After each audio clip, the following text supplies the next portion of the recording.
E em relação ao Bitcoin, você acredita que no futuro realmente pode ser uma reserva de valor aí mundial? Para onde você vê que o Bitcoin está se encaminhando? Tá. Outro dia, eu estava conversando com a minha esposa num jantar. Eu cheguei para ela e falei assim, sabe que cada dia mais eu estou me transformando em um maximalista.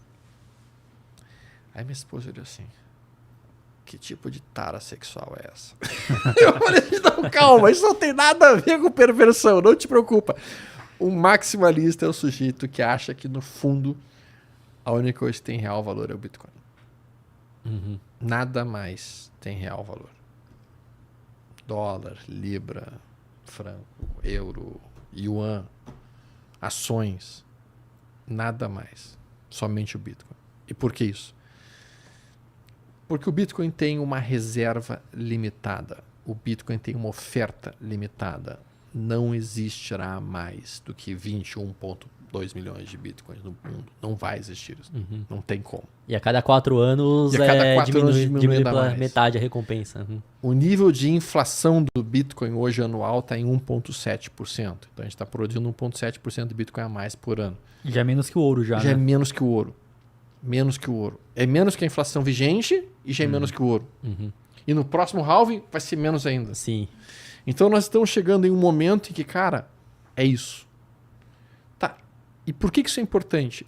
Porque a gente sabe que é a escassez que gera valor para grande parte das moedas e para grande parte das coisas que a gente tem no planeta. Aquilo que abunda não tem tanto valor. Aquilo que existe em gigantesca quantidade não tem tanto valor. Tanto que a prata perdeu pro ouro durante todo o tempo aí por conta disso, Por né? conta Que disso. o stock to flow, a prata, consegue se encontrar mais do que o ouro, que é mais escasso, né? Então, Exatamente. Então, quando a gente fala em abundância, quanto mais abunda algo, menos será o valor daquilo. Menos importante será aquilo.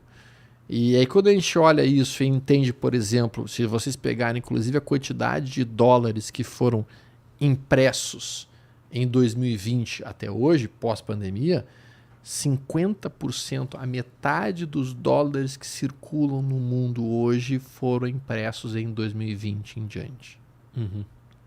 Aí tentaram ainda tirar um pouco dessa injeção de dólares e mesmo assim foi muito pouco comparado ao que já foi impresso, né? Então, É impossível que não tenha inflação. uhum.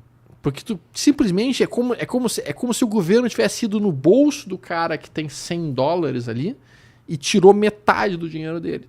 Uhum. Porque ele imprimiu 2 vezes aquela nota. E aquela nota que era 100 se transformou em uma nota muito menos válida. Então a impressão de dinheiro causa inflação, causa a perda do valor dessa inflação. E automaticamente falando, sabe qual foi o primeiro governo que fez isso? Inflação de dinheiro Inflacionar dinheiro? foi a prata, né? Que foram misturando, não foi? Foi Nero, exatamente. Aham.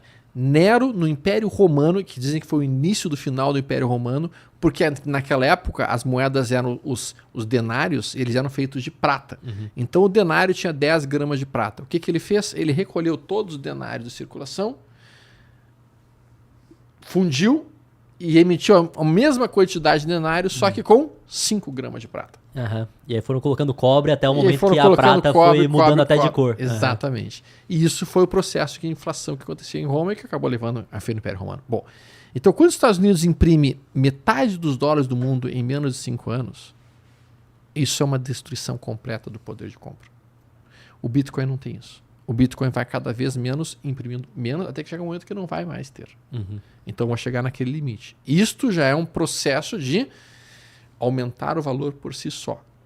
E aí tem um outro aspecto importante. Se a gente entender o Bitcoin enquanto uma rede de telecomunicações, se a gente entender o Bitcoin como uma rede de telecomunicações entre pessoas, a gente sabe, pela lei de Metcalfe, que uma rede de telecomunicações, basicamente, ela é tão válida quanto o quadrado da quantidade de usuários que estão nessa rede. Então, quanto mais usuários acontecer, tu eleva o seu quadrado e tu vai ter o valor daquela rede acontecendo. Então, isso leva ao Bitcoin a uma tendência secular de alta, da forma como eu entendo. Uhum. Tu acha que pode chegar em $1 milhão, Stormer? Eu acho que pode chegar em $1 milhão. Só que $1 milhão não irá comprar a mesma coisa que compra hoje. Esse que é o ponto, Porque a partir do momento que chega em $1 milhão é porque a impressão de dólares foi cada vez mais desenfreada, né? O dólar vai ter se desvalorizado tanto que o Bitcoin subiu para $1 milhão. Mas eu acho que neste momento, eu preciso ser bem claro com os amigos aqui, eu geralmente gosto sempre de deixar minhas opiniões bem